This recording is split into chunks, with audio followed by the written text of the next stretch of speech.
irmão, nós vamos hoje tecer alguns comentários sobre uma das histórias que eu acho belíssima. Belíssima porque fala primeiro, do cuidado como o Senhor Jesus chega a essa pessoa.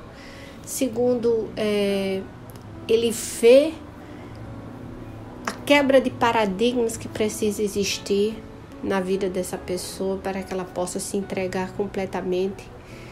Ele faz questionamentos para receber dela uma resposta tremenda, para que ele possa trabalhar após essa resposta dessa mulher.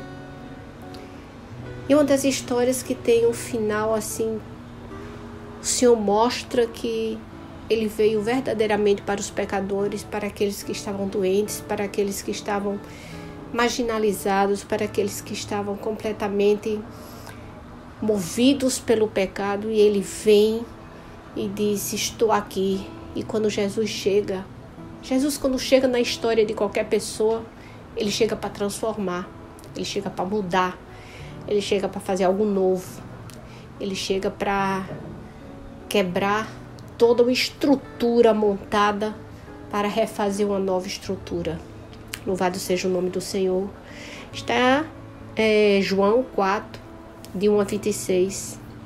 Quando, pois, o Senhor veio a saber que os fariseus tinham ouvido dizer que ele, Jesus, fazia e batizava mais discípulos que João, se bem que Jesus mesmo não batizava, e sim os seus discípulos, deixou a Judeia, retirando-se outra vez para a Galileia. E era-lhe necessário atravessar a província de Samaria.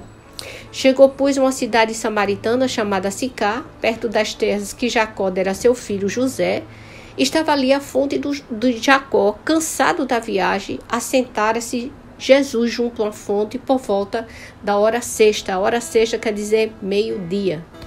Nisto viu uma mulher samaritana tirar água. Disse-lhe Jesus: dá-me de beber. Pois seus discípulos tinham ido à cidade para comprar alimentos.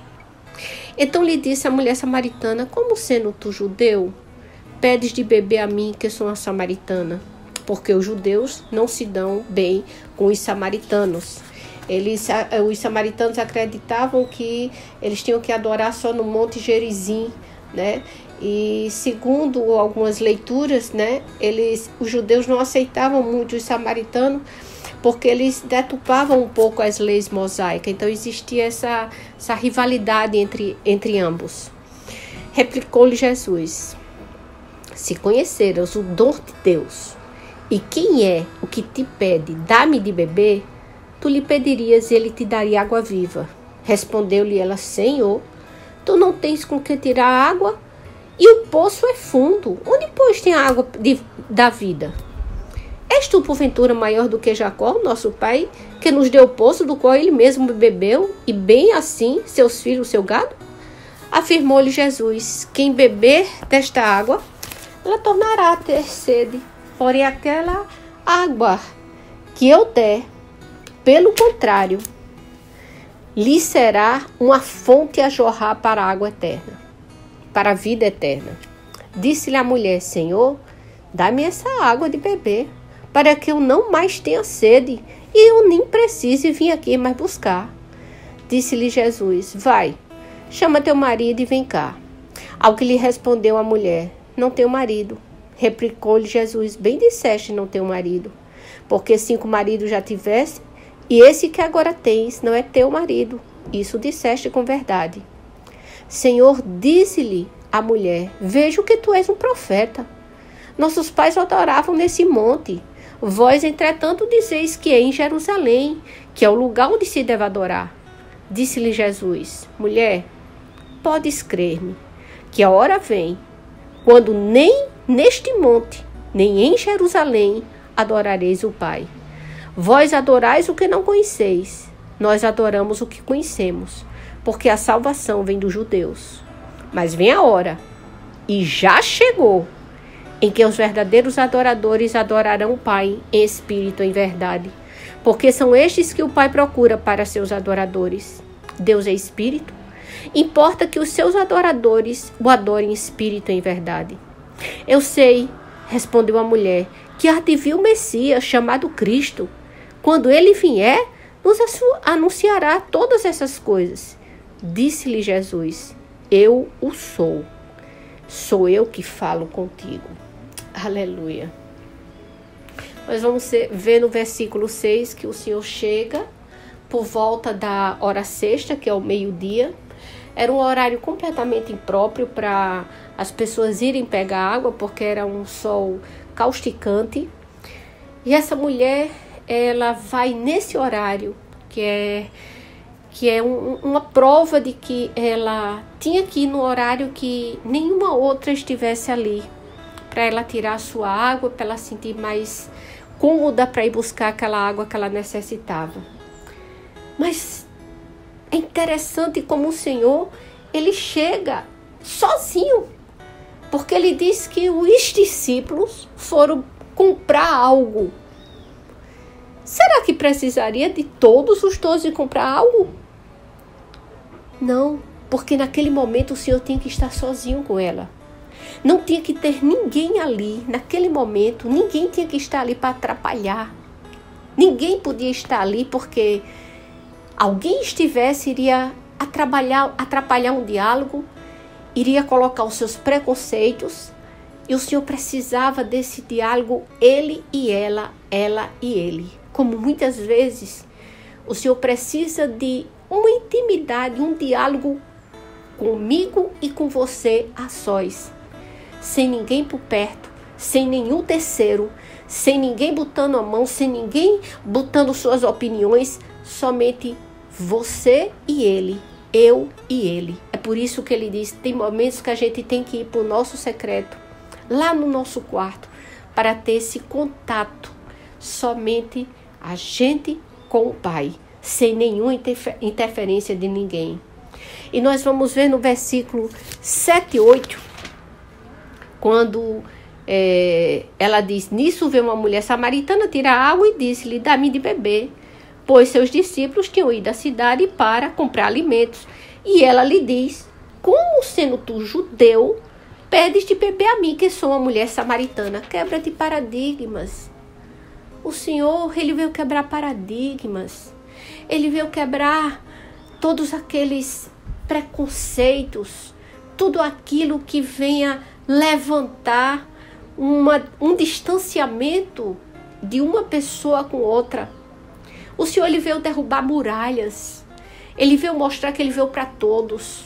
Ele não escolheu as pessoas que ele deveria vir.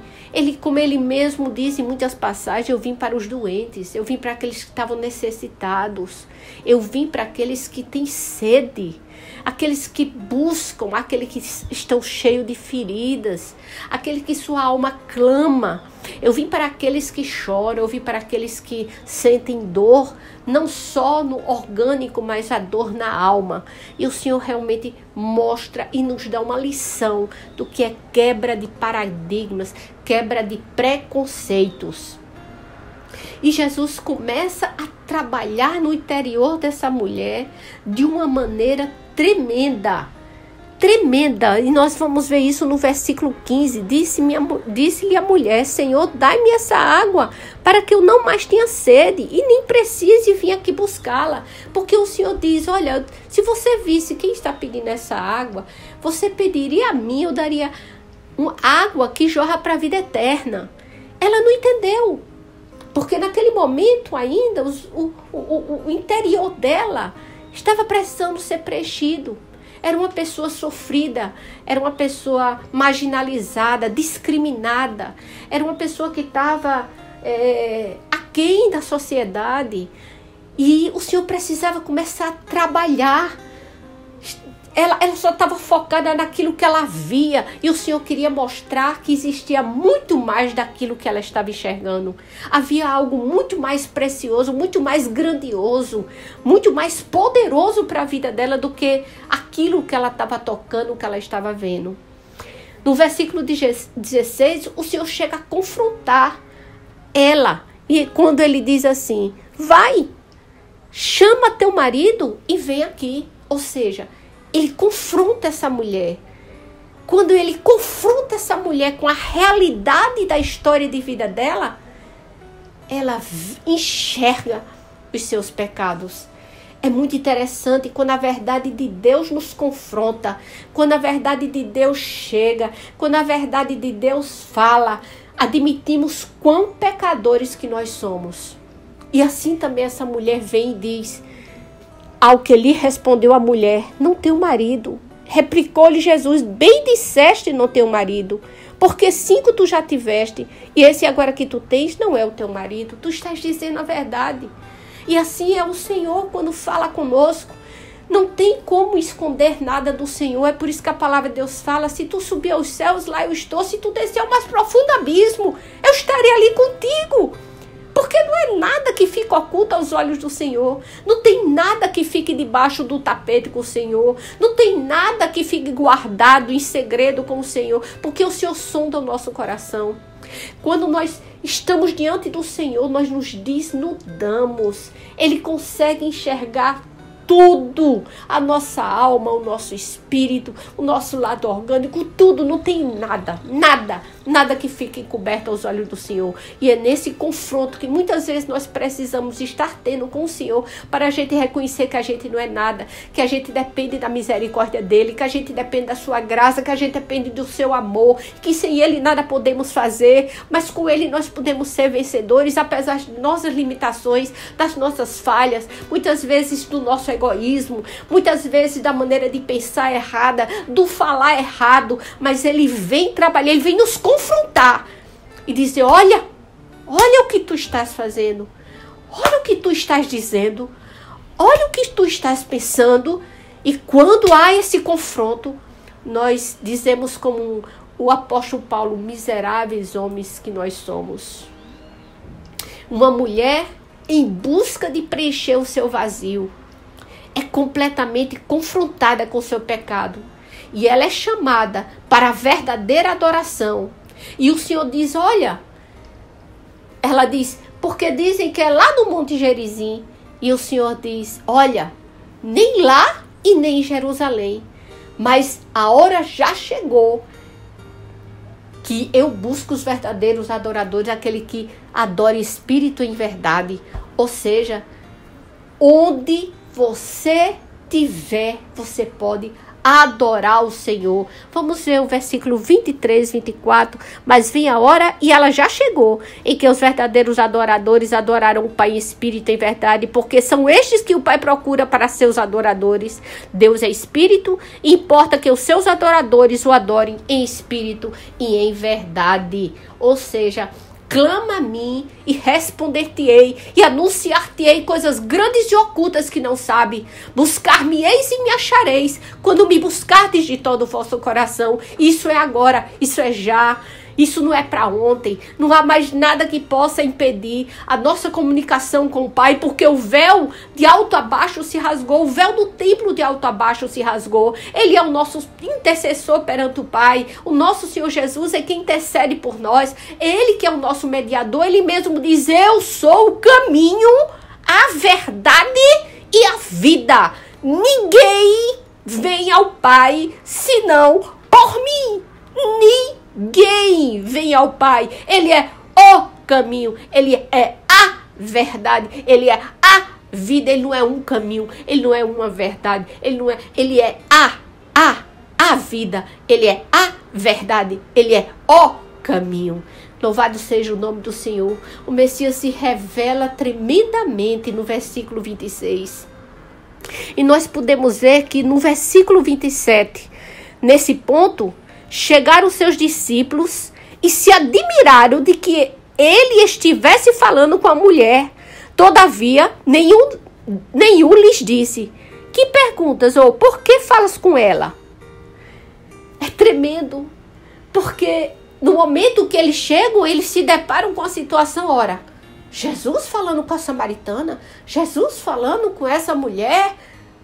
Gente, não cabe a nós e nem a ninguém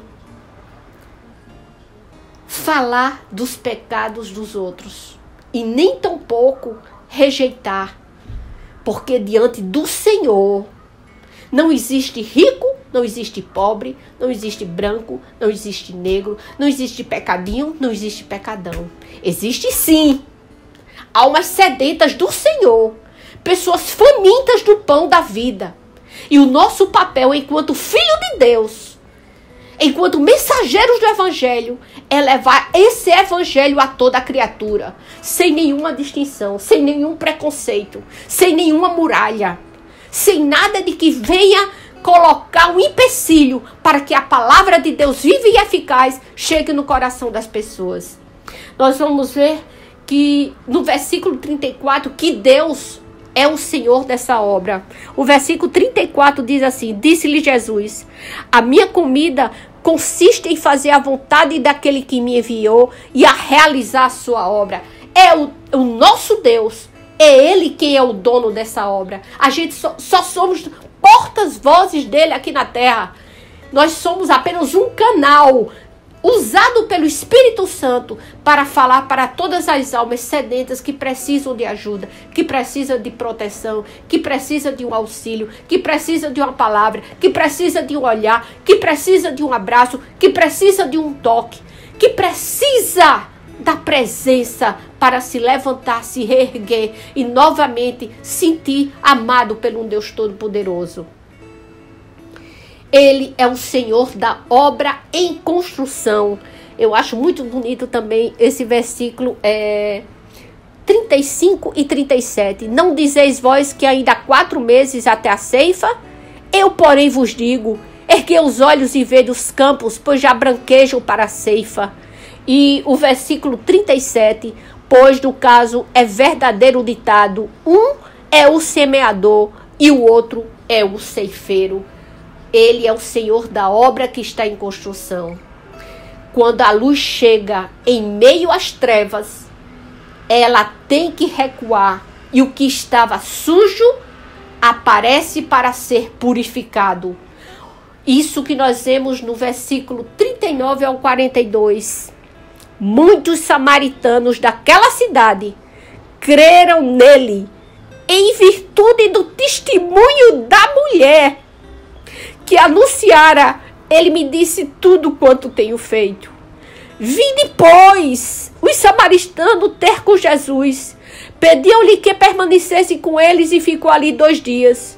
Muitos outros creram nele por causa da sua palavra. E diziam à mulher: já agora não é pelo que disseste que nós cremos, mas porque nós mesmo temos ouvido e sabemos que este é verdadeiramente o Salvador do mundo. A mulher samaritana, quando ela se confrontou com aquele que é a verdade, que é a vida, que é o caminho, ela abriu seu coração, se despiu diante dele. E o que aconteceu? Ela se transformou e ela já correu para anunciar esse Deus que é vivo, esse Deus que é real, esse Deus que veio do céu e se formou carne para habitar no meio de nós. Que testemunho lindo! E aí é por isso que nesse versículo 39 é tremendo. Muitos samaritanos daquela cidade creram nele em virtude do testemunho dessa mulher. Ela não se calou. Ela não guardou esse tesouro para ela. Ela foi propagar, que eles acreditassem, que eles não acreditassem. Mas ela foi falar. Nós estamos aqui para o ID. Nós estamos aqui para falar. Nós estamos aqui. Creia quem quiser crer. Acuse quem quiser acusar. Zombe quem quiser zombar. Não interessa. O nosso papel aqui é apregoar a palavra de Deus insta em tempo e fora de tempo. O Senhor da obra nos dá consciência desse pecado. Ele faz do lugar que era de desonra se tornar de honra.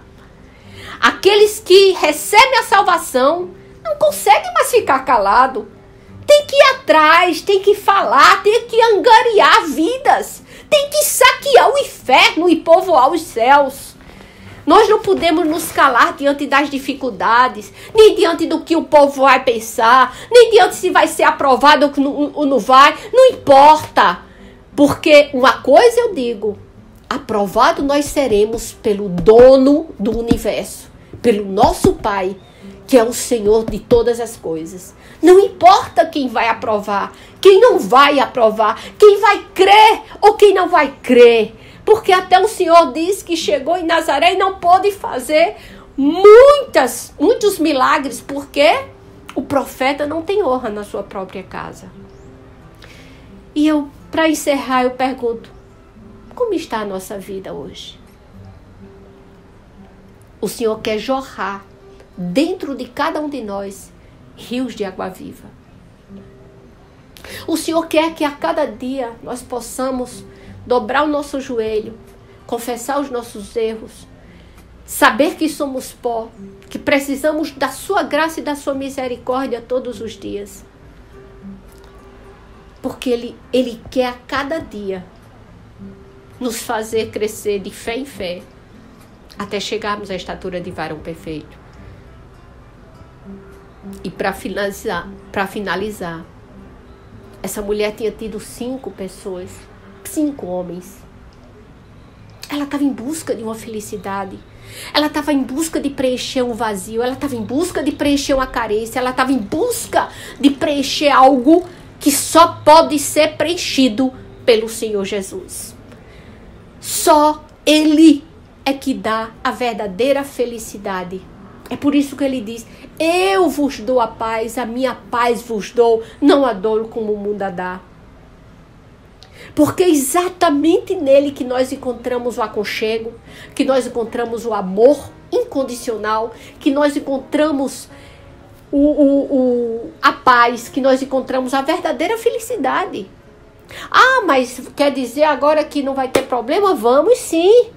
Mas sabemos que iremos trilhar um caminho, que não estamos mais só.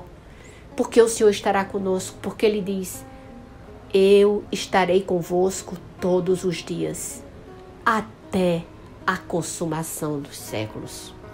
Que Deus aplique essa palavra em nossos corações.